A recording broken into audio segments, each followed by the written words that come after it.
blood and wet asphalt. That was the stench clinging to Dante's expensive Italian wool coat when he walked into the back room of the Albatross Club, and it immediately made Leo want to break something. Instead, Leo kept his hands resting lightly on the scarred mahogany of the card table. He let the silence stretch. Upstairs, the muffled bass of the nightclub throbbed through the floorboards, a relentless heartbeat, vibrating the half-empty glass of rye whiskey at his elbow. Down here, the air was stagnant, heavy with the sharp acidic tang of spilled liquor and unwashed fear. Dante dropped into the chair across from him, entirely too comfortable. He picked a piece of lint off his lapel. He smiled. It was a thin, predatory stretching of lips over overly whitened teeth. "You're losing your grip on the south ports, Leo." Dante said, his voice a grating tenor that belonged to a much cheaper man. 3 shipments delayed this month. My guys are getting impatient waiting on the offload." Leo didn't blink.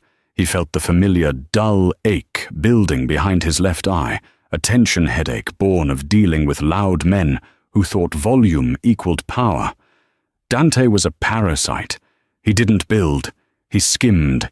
He wore cologne that smelled like synthetic pine and ambition thick enough to choke on. "The shipments are delayed because the union struck," Leo replied, his voice a low, flat rumble. He reached for his glass, the condensation dampening his calloused fingertips. "And they struck because your idiot cousin broke a stevedore's jaw over a dice game. You want the crates moving, leash your dogs." Dante waved a hand dismissively, the heavy gold pinky ring catching the dim yellowish light of the overhead bulb. "Collateral damage. The point is you're supposed to keep the peace. If you can't, maybe I should take over the dock contracts." Leo took a slow sip of the rye. It burned on the way down, rough and necessary. He set the glass back on the wet ring it had left on the wood. "Try it," he said, perfectly mild. "See how much cargo moves when my guys start breaking your guys' kneecaps." The tension in the room snapped taut, a physical wire pulled between them.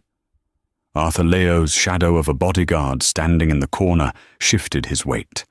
The faint creak of Arthur's leather shoulder holster was the loudest sound in the room. Dante's smile faltered just a fraction of an inch, revealing the cowardice buried beneath the swagger. Before Dante could formulate a response that saved his ego without starting a war, the heavy iron door of the back room clicked open. Leo frowned.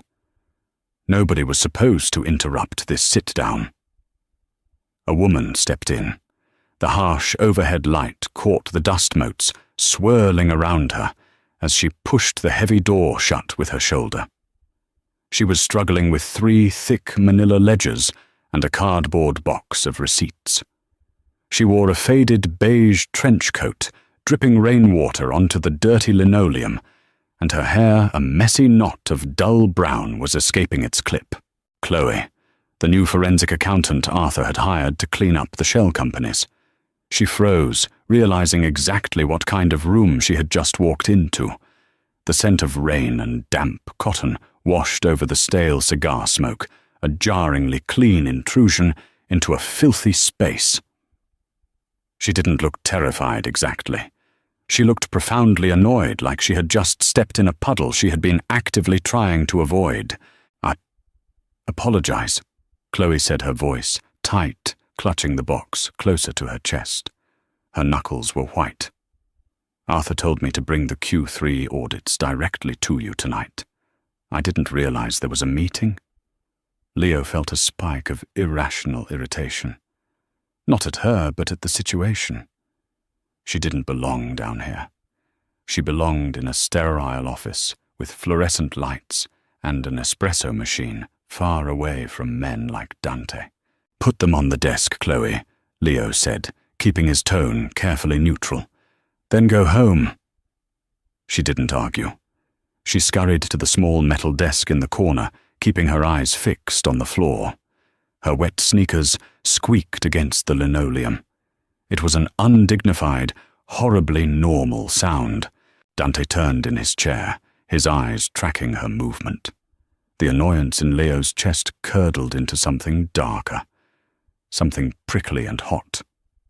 He watched Dante's gaze drop to the curve of Chloe's hips under the damp coat, down to her legs, then back up to the erratic rise and fall of her chest as she dumped the ledgers onto the desk. Dante leaned back, a slow, greasy smirk spreading across his face. He chewed on the inside of his cheek, making a soft, wet, clicking noise. "Well now," Dante murmured loud enough to make sure Leo heard it. He didn't take his eyes off Chloe's back as she scrambled to reorganize a dropped file. "Where did you hide that I thought your whole crew was ugly?" Chloe stiffened. The paper she was holding crumpled slightly in her grip. Leo felt the air leave his lungs. It wasn't a romantic rush. It was raw, territorial violence. It was the same instinct that made a stray dog bare its teeth over a scrap of bone. He despised Dante. He despised the way Dante looked at things like the whole world was a clearance rack for his amusement. Dante took what he wanted and ruined it. Dante dragged his tongue over his bottom lip. "She's hot. Give me her number, Leo. We can negotiate the dock contracts over drinks." The words bypassed Leo's rational brain entirely. They skipped the strategic prefrontal cortex and went straight to the ugly feral base of his spine. It was an autonomic reflex driven by years of hatred and a sudden blinding urge to deny Dante absolutely anything he wanted. "She's mine," Leo snapped. The words hit the stagnant air like a gunshot. Dante's head snapped back around his eyes wide, the greasy smile instantly vanishing. In the corner, Arthur let out a slow, barely audible exhale. By the desk, Chloe dropped the box of receipts. It hit the floor with a hollow thud, hundreds of white slips of paper exploding across the dirty linoleum like snow. Leo stared at Dante, his jaw clenched so hard his teeth ached. The echo of his own voice rang in his ears. "She's mine." It was a possessive, intimate claim in a world where claims meant blood. He didn't look at Chloe. He couldn't. The horrific realization of what he had just done was already pooling in his gut like swallowed lead. He hadn't meant it like that. He had meant she was his employee, his asset, his problem. But the tone, the absolute venomous possessiveness he had injected into those two words left exactly zero room for professional interpretation.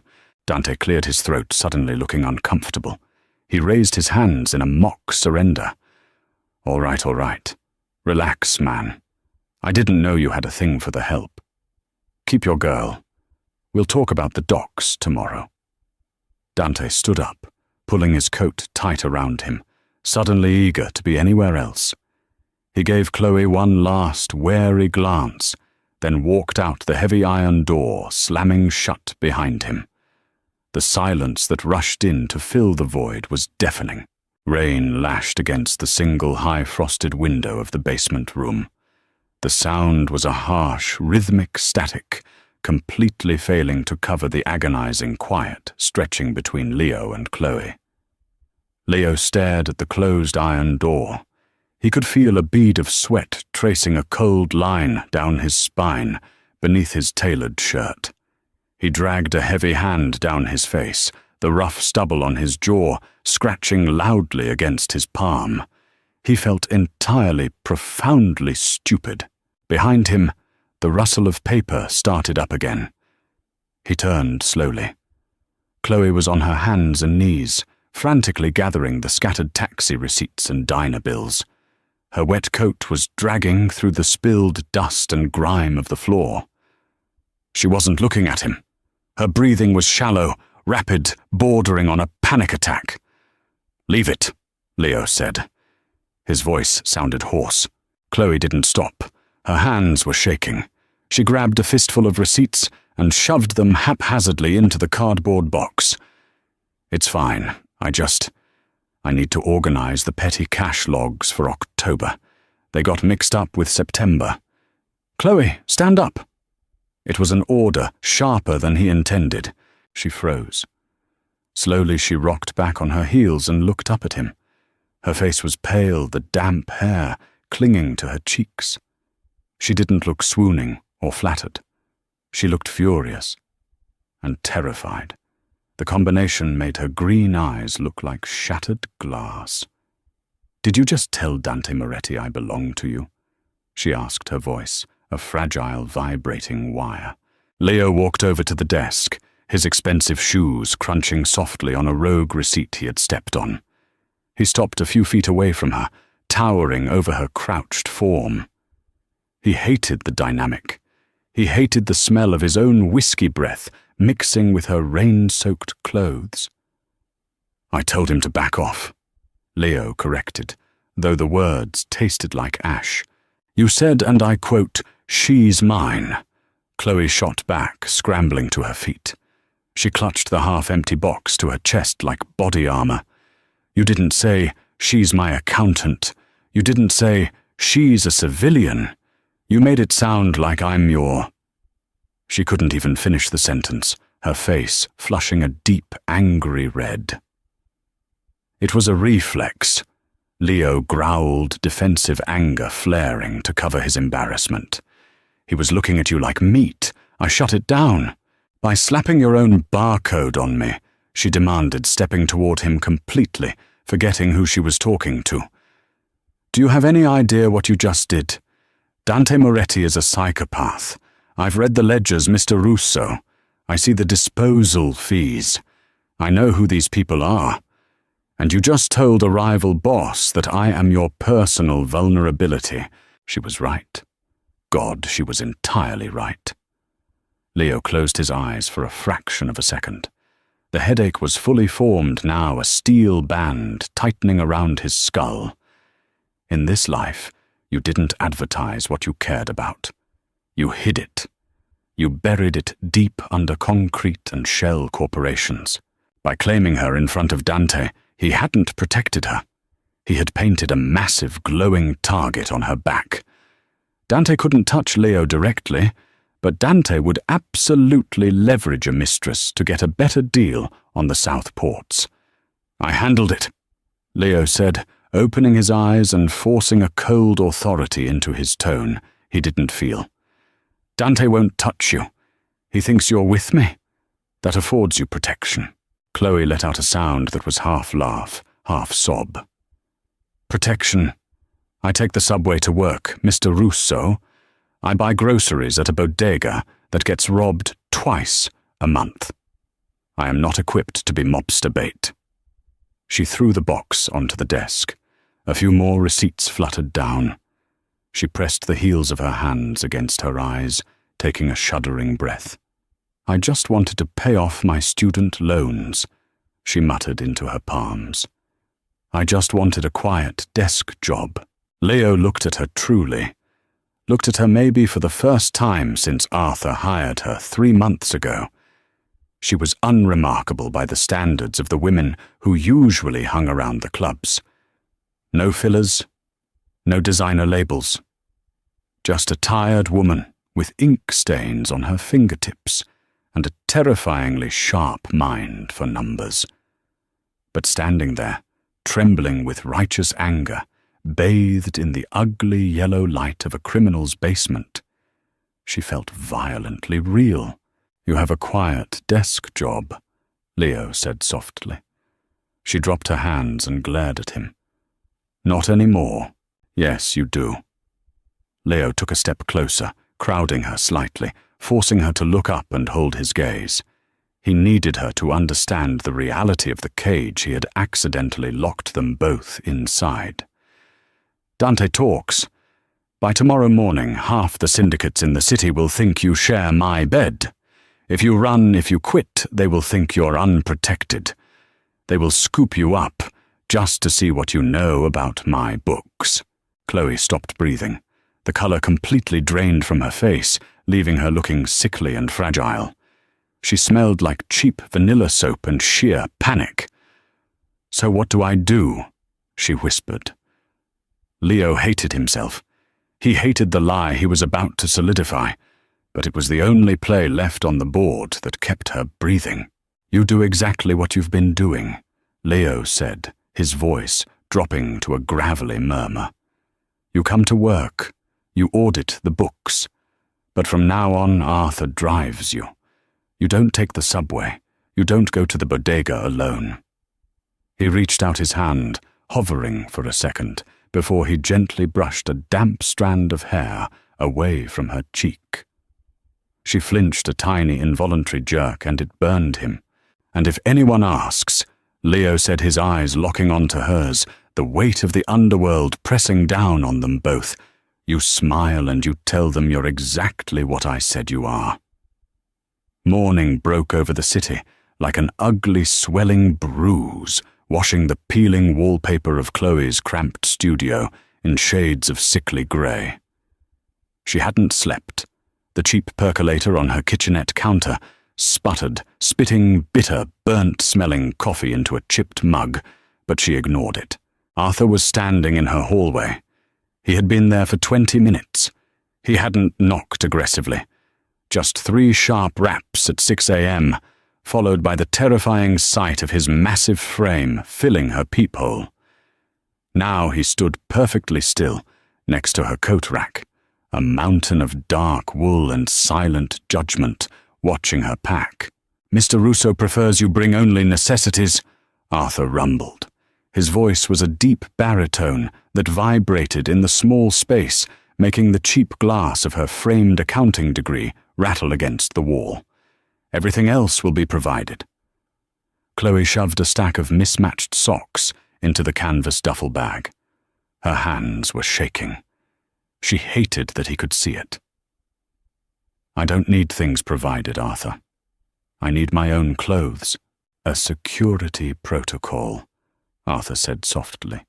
He didn't sound menacing, just immensely tired.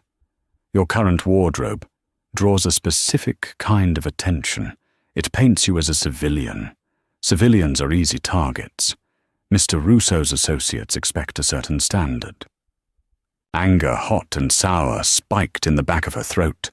She zipped the duffel with a harsh, grating sound. She was being erased. Her boring, quiet, safe life was being packed into a bag and left behind because a man with a gold pinky ring looked at her too long, and her boss had the emotional control of a territorial pit bull. "Fine," she snapped, hoisting the strap over her shoulder. The canvas dug into her collarbone. "Let's go play dress-up." The ride to Leo's territory was suffocating. The back of the armored SUV smelled intensely of polished leather and ozone. The tinted windows turned the morning commute into a muted underwater film. Chloe sat rigidly against the door, putting as much space between herself and Arthur as physically possible. They didn't go to the club. They drove into the financial district, pulling into an underground garage that echoed with the heavy hum of ventilation shafts. Arthur led her up a private elevator that opened directly into a penthouse. It was cold, not in temperature but in aesthetic. Vast expanses of slate-grey marble, sharp-edged glass furniture, and floor-to-ceiling windows, looking down on the city like a god's-eye view of a chessboard. There were no pictures, no books. It didn't smell like a home. It smelled like cedarwood, cleaner, and empty space. Leo was sitting at a massive dining table, an open laptop casting a pale blue glow over his face. He wore a crisp white shirt, the sleeves rolled up to expose the heavy ink of tattoos wrapping his forearms, snakes and daggers bleeding into geometric patterns. He looked up when the elevator chimed. The dark circles under his eyes matched hers.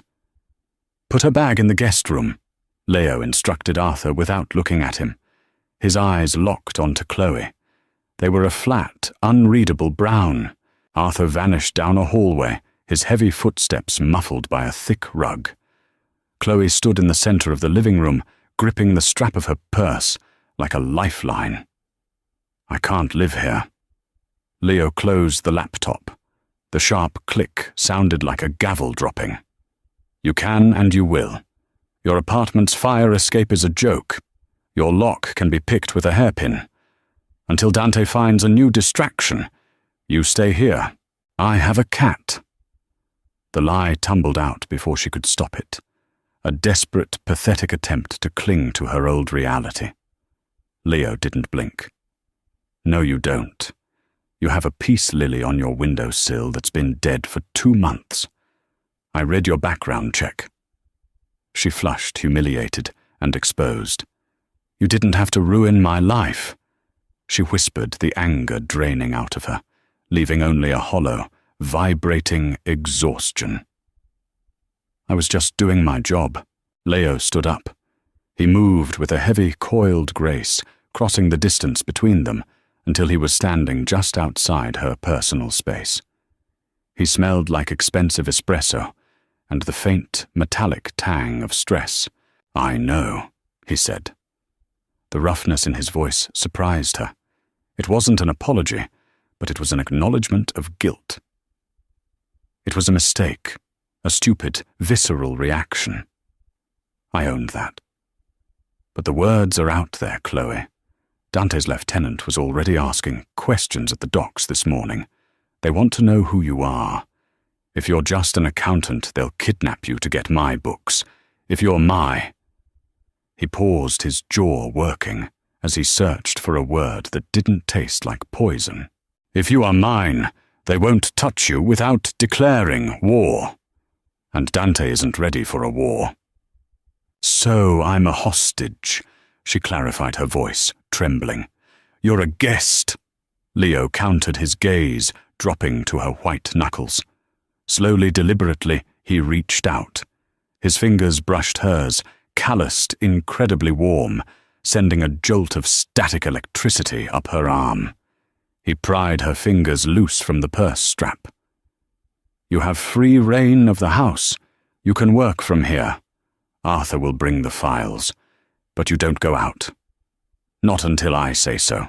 He stepped back, breaking the contact, but the ghost of his heat remained on her skin. He looked away, staring out the massive windows at the rain-slicked city. "I'll have someone bring you dinner," he said quietly. "Lock the door if it makes you feel better." Silk felt like cold water dripping down her spine. Chloe stood in front of the floor-to-ceiling mirror in the guest bedroom, staring at a stranger. The dress had arrived in a matte black box 2 hours ago. It was a deep emerald green, cut dangerously low in the back, clinging to her hips in a way that made her feel painfully visible. Alongside it was a pair of black stilettos and a velvet case containing a diamond tennis bracelet that probably cost more than her college tuition. It was Friday night. The grace period of hiding in the penthouse was over. Leo had informed her they were attending a dinner at Rosa's, an upscale Italian place in Midtown that served as neutral ground for the families. "It's a visibility play," he had explained earlier, leaning against the doorframe, refusing to look at her while she was in her sweatpants. "If I keep you hidden, it looks like weakness. I need them to see you. I need them to see that I'm not afraid to parade you in front of them." She applied a layer of red lipstick, her hand steadying out of pure, stubborn spite. She wasn't going to let these monsters see her shake. When she walked out into the living room, Leo was waiting by the elevator. He wore a tailored black suit that fit him with lethal perfection, a stark contrast to the rough, tired man she had seen drinking coffee for the last 5 days. He was the boss again, the apex predator. He turned at the sound of her heels clicking on the marble. His eyes started at her face, swept down the length of the silk and back up again. The flat, unreadable wall he usually kept up fractured. For a fraction of a second, his pupils blew wide, darkening his eyes to pitch black. A muscle in his jaw jumped. "The dress is adequate." He finally managed his voice, dropping an octave sounding rougher than usual. "It's a bribe," Chloe shot back, grabbing her clutch. "Let's just get this over with." Rosa's was loud, smelling heavily of roasting garlic, expensive Barolo wine, and melting wax. The moment they stepped through the heavy oak doors, the atmosphere shifted. It wasn't an immediate silence, but a subtle dampening of the noise. Eyes flicked toward them, tracking their progress across the dining room. Chloe felt a cold sweat break out at the base of her neck. Leo's hand landed on the small of her back. It was a possessive grip, his thumb resting against her bare skin where the dress dipped low. He was radiating heat. The touch was entirely performative, designed for the watching room, but it sent a confusing, heavy flutter through her stomach. She leaned into it instinctively, seeking the only solid anchor in a room full of sharks. They were seated in a corner booth facing the room. Leo didn't sit across from her. He slid in right beside her, close enough that their thighs brushed beneath the white tablecloth. "Breathe," he murmured into her ear, leaning in close under the guise of an intimate whisper. His breath brushed her neck. "You're stiff. Relax your shoulders. You're supposed to be in love with me, remember?" "I'd rather swallow glass," she muttered back, taking a large gulp of the ice water a waiter had silently deposited. A low rumble of laughter vibrated in Leo's chest. It was a genuine sound, startling her. Fair enough. Just look bored. Arrogance reads well in this crowd. Halfway through the veal chop, a shadow fell over their table. Chloe looked up. A man in his 50s wearing a gaudy striped suit and smelling faintly of stale cigar smoke was smiling down at them. He had the kind of eyes that looked dead behind the corneas. "Leo," the man said, his voice slick. "I heard a rumor you finally acquired some decent taste. I see Dante wasn't exaggerating." Leo didn't stand up. He didn't even drop his fork. He just shifted his weight slightly, angling his body to shield Chloe from the man's direct line of sight. "Evening, Carmine. Didn't realize they let you off Staten Island on the weekends." Carmine chuckled a dry, dusty sound. He ignored Leo's insult and leaned closer to Chloe. "And who is this lovely creature you haven't introduced us to your associate?" Chloe felt Leo's hand tighten on her waist. A warning. Stay quiet. But the smell of Carmine's stale smoke reminded her of the cheap cigars her deadbeat father used to smoke. It triggered an old, stubborn defiance buried deep beneath her fear. "Chloe," she said, her voice clear and carrying over the low hum of the restaurant. Carmine raised an eyebrow. "Just Chloe. No last name. Just Chloe," she repeated, setting her wine glass down. She met his dead eyes perfectly. She remembered the ledgers Arthur had brought her yesterday. She remembered a string of shell companies registered to a C. Falcone in Staten Island, companies bleeding money through terrible logistical planning. "I'm surprised you have the time to socialize, Mr. Falcone," Chloe added, letting a touch of cool disdain enter her voice. Given the state of the harbor transit fees this quarter, the overhead on those new barges must be a nightmare to balance. The silence at the table was sudden and absolute. Carmine's slick smile vanished.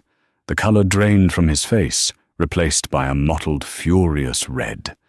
He looked at her not as a piece of meat, but as a threat. He glanced at Leo, who was staring at Chloe with an expression she couldn't decipher, a mix of shock and something dangerously close to awe. "Enjoy your meal, Leo," Carmine spat, spinning on his heel and marching away. Leo slowly lowered his hand to his lap. He turned to her, his dark eyes locking onto hers. The ambient noise of the restaurant seemed to fade away. "How did you know about his barges?" Leo asked, his voice barely a whisper. Chloe picked up her fork, her hands perfectly steady now. The adrenaline felt incredible. "I read your books, Leo. All of them, including the regional threat assessments. Carmine is over-leveraged." She took a bite of her veal, chewing slowly. "If I have to be your target, I'm at least going to be an educated one. Streetlights cut rhythmic yellow slices across the dark interior of the armored SUV, illuminating the tense line of Leo's jaw before throwing him back into shadow. The heavy engine hummed beneath them, a low vibration that did nothing to settle the nausea swirling in Chloe's stomach. The adrenaline from Rosa's was bleeding out of her system, leaving behind a cold, sharp ache in her joints. She kept her gaze fixed on the rain sliding down the tinted glass. She didn't want to look at him. She could feel his eyes on her, a heavy physical pressure on the side of her face. It was the same way he looked at a rival's weak point on a map. "You shouldn't have done that," Leo said. His voice broke the thick silence, quiet and dangerously even. "Done what?" Chloe asked, finally turning her head. The leather seat squeaked slightly as she moved. "Use the information you pay me to analyze Carmine Falcone as a bully. Bullies understand leverage. I just reminded him he has none." "You put a spotlight on yourself," Leo shot back, leaning forward, resting his forearms on his knees. The scent of his cologne cedar and something sharp like ozone spilled into her space. "Carmine is a dinosaur, but he's a proud one. You humiliated him in front of his peers. He won't forget that. He was looking at me like I was a toy you bought to keep yourself entertained." Chloe snapped her voice, rising the fear, mutating back into anger. "I am an accountant, Leo. I have a master's degree. I am not going to sit there and let a man who can't even balance a simple logistics ledger talk down to me." Leo stared at her. The anger in his dark eyes fractured, replaced by a slow, reluctant fascination. He rubbed a hand over his mouth, the rough sound of calluses against stubble, loud in the quiet car. "You're shaking," he pointed out quietly. Chloe looked down at her hands, resting in her lap. He was right. Her fingers were trembling violently, the manicured nails she had painted that morning blurring together. She clenched them into tight fists, hiding them in the folds of the emerald silk dress. "It's a natural physiological response to a threat. I'm fine." "You're terrified." "Of course I'm terrified." She burst out the composure she had clung to all night, finally cracking. The air in the car felt suddenly too thin to breathe. "I just threatened a Mafia boss." My previous stress response involved crying in a bathroom stall because I spilled coffee on a keyboard. Now I'm navigating gang warfare over veal chops. I am out of my depth. The SUV slowed, descending the concrete ramp into the underground garage of the penthouse building. The yellow streetlights were replaced by the harsh, flickering fluorescent tubes overhead. Leo didn't speak until the car lurched to a halt, and Arthur killed the engine in the front seat. The sudden silence was suffocating. "You aren't out of your depth," Leo said, unbuckling his seatbelt. He turned to face her fully in the dim light. "You read a room perfectly. You found the biggest threat at the table, and you neutralized him with 3 sentences. Most of my captains can't do that." He reached across the console. Chloe flinched, pressing her spine against the door, but he just unbuckled her seatbelt. His knuckles brushed her hip, a fleeting, burning contact. "Come upstairs," he commanded, his tone shifting back to the cold authority he wore like armor. "Take off the dress. I'll pour you a drink." The penthouse was exactly as cold and empty as they had left it. Chloe kicked off the black stilettos the second the elevator doors closed behind them, ignoring the unhygienic reality of walking barefoot on the foyer marble. Her heels were covered in blistering red marks. She didn't care. She just wanted to feel grounded. Leo shucked off his suit jacket, tossing it over the back of a glass dining chair. The movement pulled his white shirt tight across his shoulders, revealing the heavy leather shoulder holster strapped across his chest. The dark metal of the gun caught the recessed lighting. It was a jarring, violent disruption to the sterile domesticity of the room. He walked to the wet bar, the crystal decanters clinking softly, as he poured 2 generous measures of amber liquid. Chloe sank into one of the low slate-grey sofas, pulling her knees up to her chest, trying to make herself as small as possible. The silk dress pooled around her. She watched him, studying the rigid set of his shoulders. He was a violent man. She knew the ledgers. She knew the blood that paid for this view.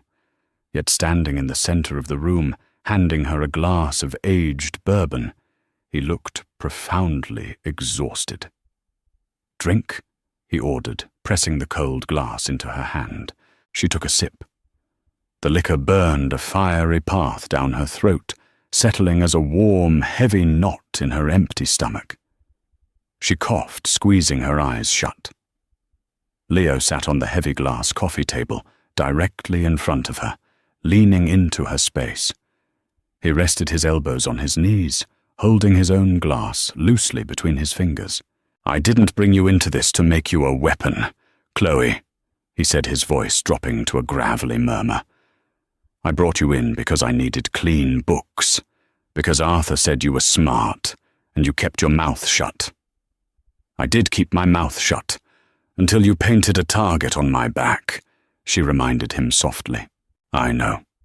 He closed his eyes for a fraction of a second, a flash of genuine regret crossing his harsh features. "And I'm dealing with it. Dante is being handled. Carmine will be handled. But what you did tonight, you can't do that again. You can't show them how smart you are." "Why?" She opened her eyes, meeting his dark, unreadable stare. "Because it emasculates you. Because your girl isn't supposed to have a brain. Because," Leo said, his voice tightening, "if they realize you understand the financial infrastructure of this city better than they do, they won't just want to leverage you against me. They will want to own you. Or they will want to put a bullet in your head." He reached out his warm, rough fingers, wrapping around her bare ankle.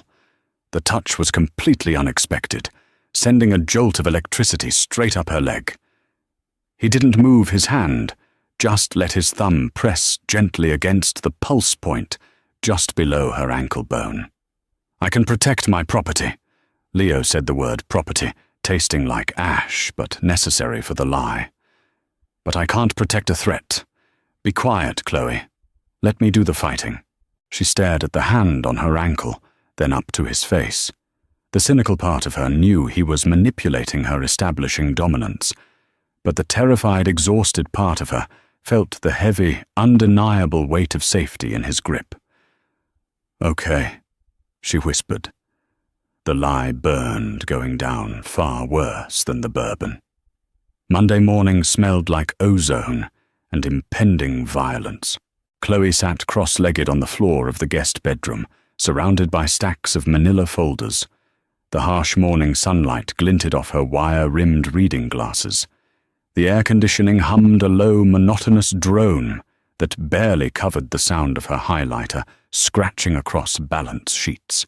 She had spent 48 hours analyzing Dante Moretti's public-facing business holdings.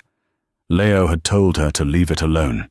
He had told her to hide, but the memory of his heavy hand on her ankle, the possessive weight of his protection, chafed against her skin like wool.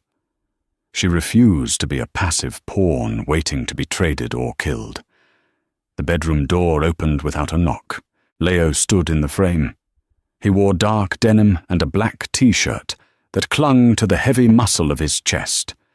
His hair was damp from a shower curling slightly at the nape of his neck, but the dark circles under his eyes were bruised and purple. He looked down at the sea of paperwork covering the expensive Persian rug. "I told Arthur to keep the regional files locked down," Leo said. His voice was completely flat, devoid of the volatile heat from Friday night. That flatness scared her more than his anger. Chloe didn't look up. She meticulously capped her yellow highlighter. "Arthur is a loyal man, Leo. But he's also practical. He knows I can process data faster than your entire crew of knuckle-draggers. So when I asked him for Dante's union payrolls, he brought them. Leo stepped into the room, his boots making no sound on the rug. He stopped right at the edge of her paper fortress. He smelled faintly of mint soap and cold coffee. Dante hit one of my warehouses on the west side 3 hours ago. Leo stated his tone, conversational, as if discussing the weather. Burned it to the foundation. 2 of my night watchmen are in the ICU with 3rd-degree burns. Chloe's breath hitched. She froze the plastic cap of the highlighter digging painfully into her palm. The sterile numbers on the page suddenly felt soaked in gasoline. He sent a message. Leo continued, his dark eyes fixed on the crown of her head. He said the fire was a down payment. He wants the Southport contracts by midnight, or he starts burning things that actually matter to me. The implication hung in the air heavy and suffocating. Things that actually matter. She wasn't just a hostage anymore. She was the central piece on a burning board. Chloe slowly lifted her head. The cynic in her expected to see him pacing, shouting, preparing for a war of bullets and blood. Instead, Leo was perfectly still, watching her with a terrifying, predatory calm. "Are you going to give him the ports?" she asked, her voice raspy. "No." Leo knelt down, ignoring the crinkle of paper beneath his knee. He was so close she could see the faint, silvery scar cutting through his left eyebrow. "I'm going to rip his throat out. I'm mobilizing the crews. By tonight, Dante won't have a crew left to command." "A street war," Chloe said, the panic finally breaking through her clinical facade. "Leo, if you start a war, the feds will step in. The collateral damage is the cost of doing business." He interrupted, his voice dropping to a harsh whisper. "He touched my territory. He threatened what is mine." "I am not yours," she shouted, scrambling backward until her spine hit the heavy wooden bed frame. The folders scattered papers sliding across the floor in a messy avalanche. "Stop saying that this isn't a movie, Leo. People are burning. You can't just shoot your way out of this because your ego is bruised." Leo's jaw locked. He leaned forward, boxing her in his hands, planting heavily on the carpet on either side of her thighs. The heat rolling off his body was intense. "My ego." He breathed the words laced with pure venom. "You think this is about ego?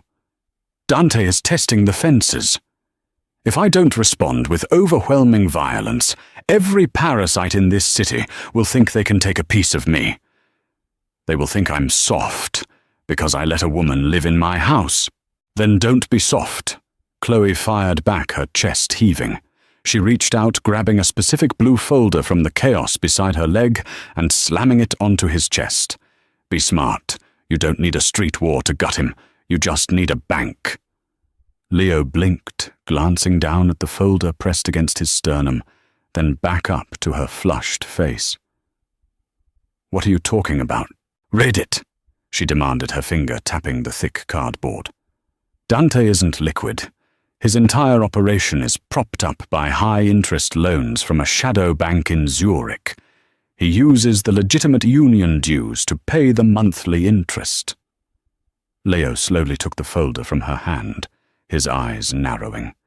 He flipped it open, his gaze scanning the highlighted columns of numbers. "I know this. The Zurich accounts are ironclad. We can't touch them." "You can't touch the bank," Chloe corrected, her voice dropping into the steady, confident rhythm she used in boardrooms. "But you can touch the transit lines. Look at page 4. He routes the clean union money through 3 specific shell companies in Delaware before it wires to Zurich."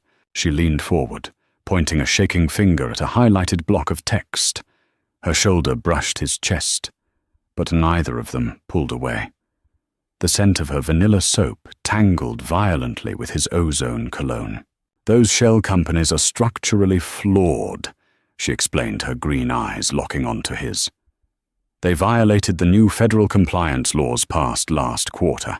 They missed the filing deadline. If an anonymous tip were to go to the SEC with this exact paper trail, those accounts would be frozen by 3 p.m. today, pending investigation. Leo went perfectly still.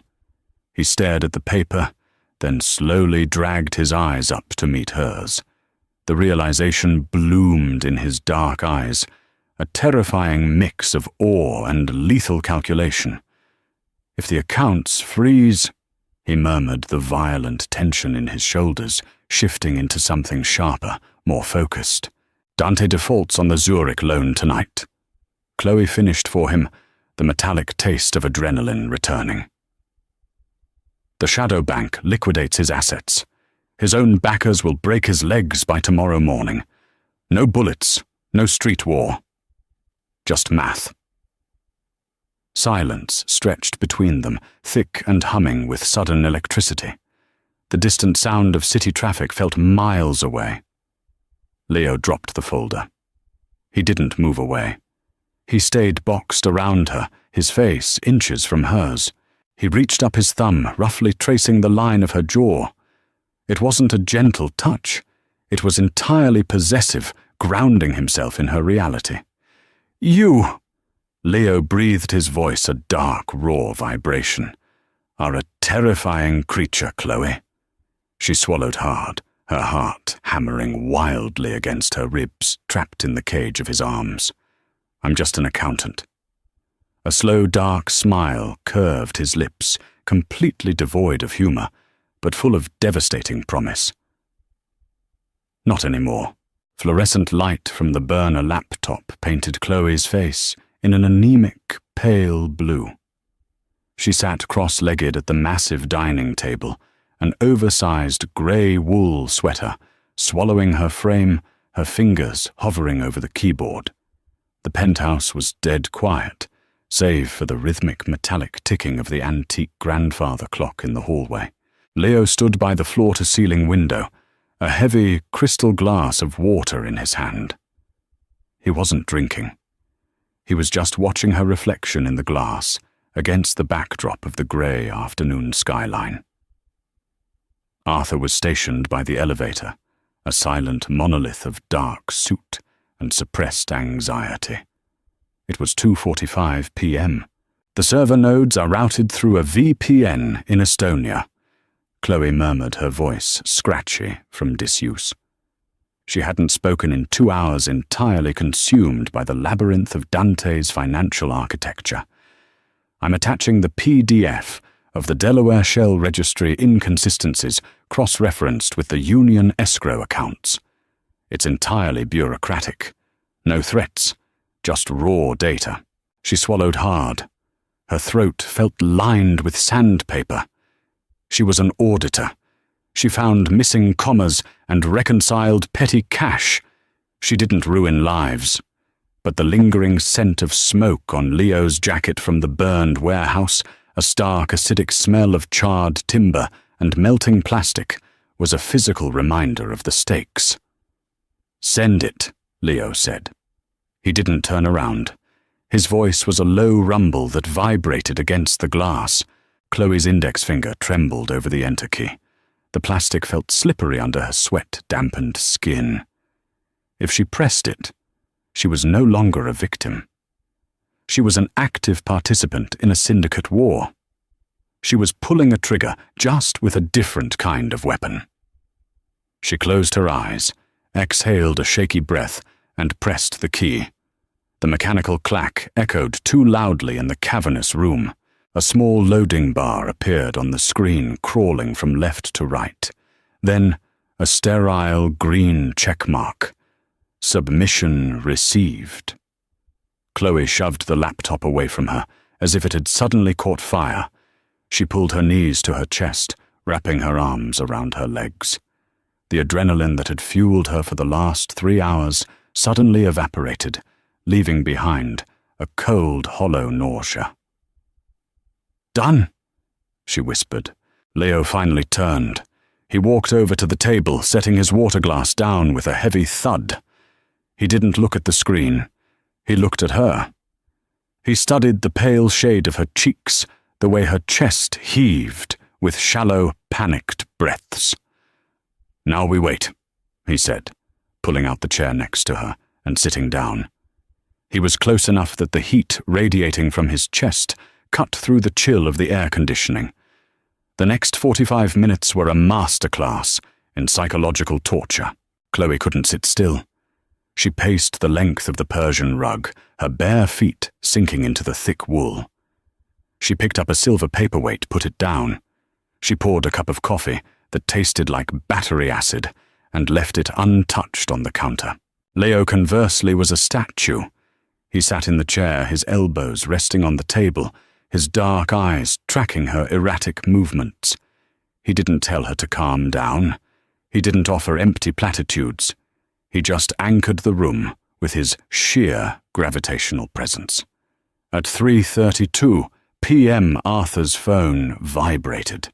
The harsh, buzzing sound made Chloe physically jump. She spun around her heart, hammering wildly against her ribs. Arthur pulled the phone from his breast pocket, his massive thumb swiping across the screen. He held it to his ear, his face an unreadable mask of scarred tissue and stoicism. "Yeah," Arthur grunted into the receiver. A pause.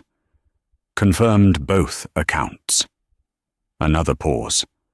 Understood. He ended the call and slipped the phone back into his pocket. He looked at Leo. "The Zurich accounts are locked," Arthur reported, his deep voice carrying a strange, unnatural reverence. "The SEC triggered an automated freeze on the Delaware shells at 3:15. Dante's holding company just had its credit lines vaporized. He bounced a wire transfer to his European backers 5 minutes ago." Chloe stopped breathing. Leo slowly stood up. The leather of his chair creaked. A slow, terrifyingly dark smile spread across his face, a baring of teeth that was utterly devoid of warmth. It was the expression of a predator watching its prey bleed out in the snow. "And Dante?" Leo asked softly. "Panicking," Arthur replied. "His lieutenants are abandoning ship. Word is out that the feds are auditing the Union accounts. Nobody wants to be holding the bag. He's bleeding men by the minute." Leo turned his gaze to Chloe. The intensity in his dark eyes pinned her to the floor. It wasn't the possessive territorial glare he had used at the club, and it wasn't the protective shield he had offered at the restaurant. It was pure, unadulterated awe. He closed the distance between them in 2 long strides. He didn't grab her wrists or box her in. He just stopped inches away, looking down at her, as if he had never truly seen her before. "You gutted him," Leo murmured, the rough timbre of his voice wrapping around her like heavy velvet. "Not a single shot fired, and you ripped his empire down to the studs." Chloe looked up at him, her vision blurring slightly at the edges. The reality of what she had done crashed over her, a crushing weight of moral compromise and terrifying power. "I just did the math," she whispered defensively, her voice cracking. Leo reached out. His hand, warm and rough with calluses, gently cupped the side of her neck. His thumb stroked the erratic, hammering pulse at the base of her throat. "No," he corrected, his eyes darkening to pitch black. "You did the impossible." Midnight brought a silence so profound it made her ears ring.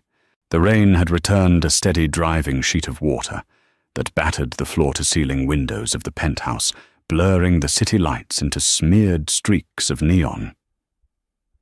Chloe sat on the edge of the guest bed, staring blankly at the intricate patterns of the Persian rug. The bedside lamp cast a pool of warm, inadequate yellow light. Dante Moretti was dead. Arthur had delivered the news 20 minutes ago, his voice perfectly flat, entirely devoid of emotion. Dante hadn't been arrested. When the shadow bank realized their collateral was frozen, they hadn't waited for the SEC to finish their investigation. They sent a collection team. Dante was found in the underground parking garage of his own building, his throat cut, his gold pinky ring missing. Chloe pressed the heels of her hands against her eyes, until bursts of static color exploded in the darkness. She was trembling a deep skeletal shivering that had nothing to do with the temperature of the room. She had killed him. She hadn't held the knife. She hadn't been in the garage. But she had drawn the map, handed over the coordinates, and locked the doors. The blood was in the ledgers, and now it was permanently stained on her hands. The sterile, clean world of numbers she had always hidden behind was gone, burned away by the reality of the violence it represented. The bedroom door opened. She didn't look up. The heavy, measured footsteps crossing the carpet could only belong to one man. The mattress dipped violently as Leo sat down beside her. He smelled of rain, expensive leather, and the sharp bite of scotch. He didn't speak immediately. He just sat there, a massive, solid wall of heat in the freezing vacuum of her panic. "Drink this," Leo instructed. He pressed a cold crystal glass into her shaking hands. She opened her eyes, staring down at the 2 fingers of dark amber liquid. She didn't argue. She raised the glass and threw it back. The scotch burned a fiery, violent path down her throat, forcing a harsh cough from her lungs. But it chased away the icy numbness gripping her chest. Leo took the empty glass from her rigid fingers and set it on the nightstand. The glass clinked loudly against the wood. "I'm an accountant," Chloe whispered to the empty room, her voice brittle, fracturing under the weight of the words. "I pay taxes. I sort receipts. I don't orchestrate executions." "You protected what was ours," Leo corrected his voice, a low, gravelly rasp. "Ours." She whipped her head around, glaring at him, the fear instantly transmuting into a desperate, defensive rage. "There is no ours, Leo. I am not part of this. I am an employee you accidentally dragged into a war zone, and now I have a dead man's blood on my conscience." He burned a building with innocent men inside Chloe. Leo snapped back, his jaw clenching the muscles feathering along his cheek line. He was a rabid dog. If you hadn't frozen the accounts, my men would have shot up his club tonight. Collateral damage would have been in the dozens. Civilians, waitresses, valets. You saved lives today. Don't play the martyr. "I don't want to be a martyr," she yelled, shoving a hand through her tangled hair. "I want to be boring. I want to worry about my student loans, not whether a shadow bank is going to retaliate." Tears, hot and furious, finally spilled over her lower lashes, tracking burning lines down her pale cheeks. She hated crying in front of him. It felt like a surrender. She tried to turn away to hide the physical breakdown, but Leo moved faster. He reached out his large hands, gripping her shoulders, hauling her around to face him. His grip was entirely firm, a grounding weight that demanded her attention. "Look at me," he commanded. She squeezed her eyes shut, shaking her head. "Chloe, look at me." It wasn't an order this time. It was a rough, desperate plea. Slowly she opened her eyes. His face was inches from hers. The harsh lines of his features were softened by a profound, agonizing vulnerability she had never seen before. The ruthless Mafia boss was gone, replaced by a man staring at the only thing in his life that terrified him. "You aren't boring." Leo breathed his eyes, tracking a tear as it fell to her chin. "You never were. You walked into a room full of monsters covered in rain and clutching receipts, and you brought me to my knees without trying." He moved one hand from her shoulder, his rough thumb swiping across her damp cheek, catching the tear. The callus scraped slightly against her skin, a friction that sent a jolt of pure electricity straight to her core. "I ruined your life."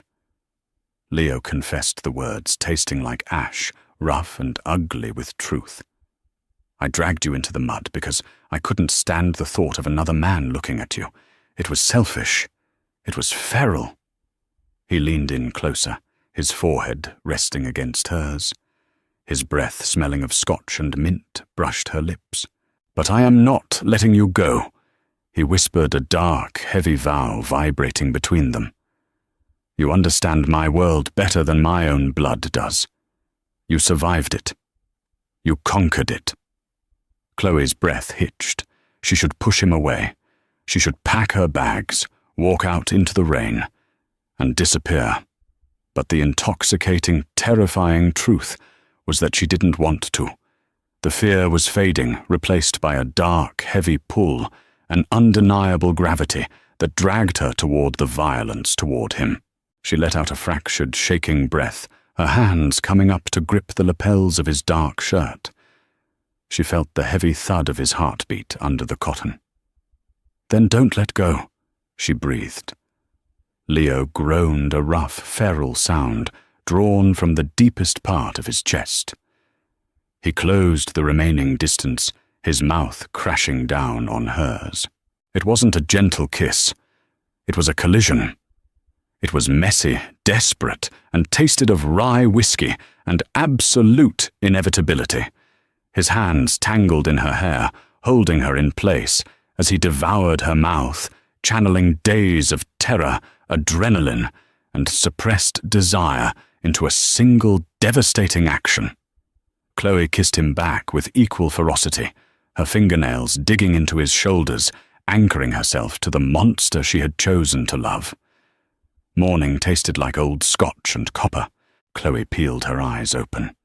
The slate-grey ceiling of the master bedroom was slowly coming into focus, illuminated by the harsh, unforgiving light of a city dawn. She didn't move.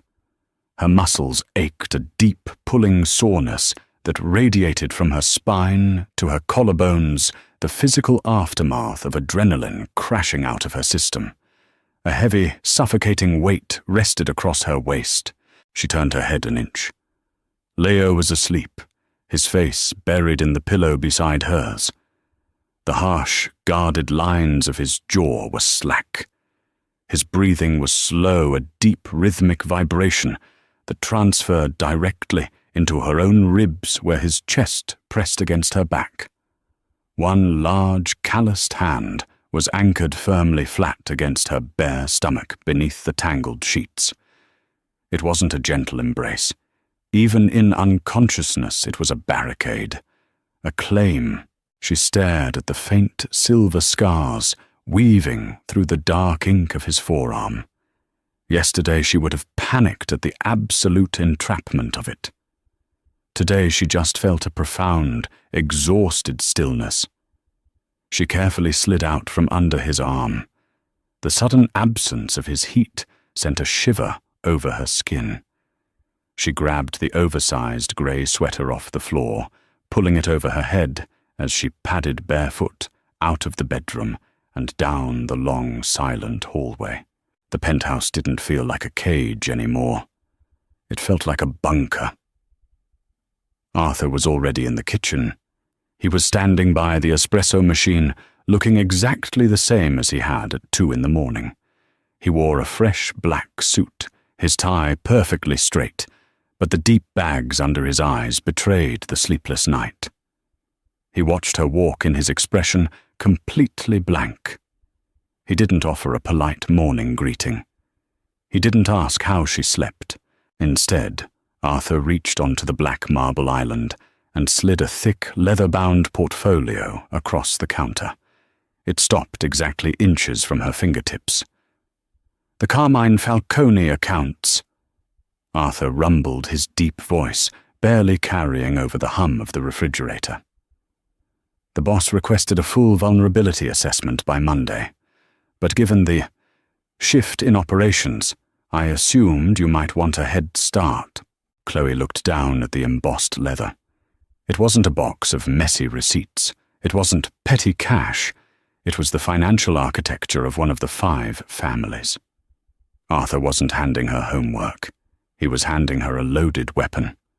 She reached out her fingertips, grazing the cool leather. "He wants me to dismantle Carmine next." He wants Carmine on a leash, Arthur corrected softly. Bullets are messy. As you elegantly proved last night, debt is much cleaner. A heavy footstep sounded against the hardwood behind her. Chloe didn't turn. The scent of mint soap and sleep washed over her, a second before Leo stepped into her peripheral vision. He wore loose grey sweatpants, his chest bare, the tattoos fully exposed to the morning light. He looked rough, his dark hair sticking up at awkward angles, a shadow of heavy stubble darkening his jaw. He walked directly to the island, stopping right beside her. He didn't look at Arthur. He reached out his knuckles, brushing her wrist in a fleeting, possessive drag of skin against skin, before he picked up a ceramic mug. "Did you sleep?" Leo asked, his voice thick and gravelly with sleep. "No," Chloe answered honestly. She turned her head to look at him.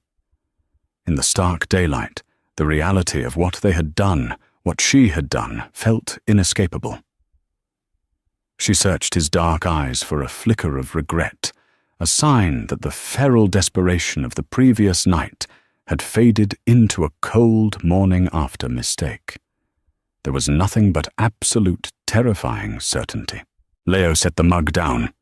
He turned his body entirely toward her, boxing her in against the counter, just as he had done on the floor of the guest room. But this time she didn't shrink back. She held her ground, letting the physical proximity burn between them. "Dante's territory is fractured," Leo stated, his tone shifting into the cold, clinical rhythm of business. "My captains are moving in to absorb the southern docks. There will be meetings, sit-downs. The other families are going to want to know how a shadow bank gutted a syndicate in 3 hours without a single gunshot." "What are you going to tell them?" she asked, her voice quiet.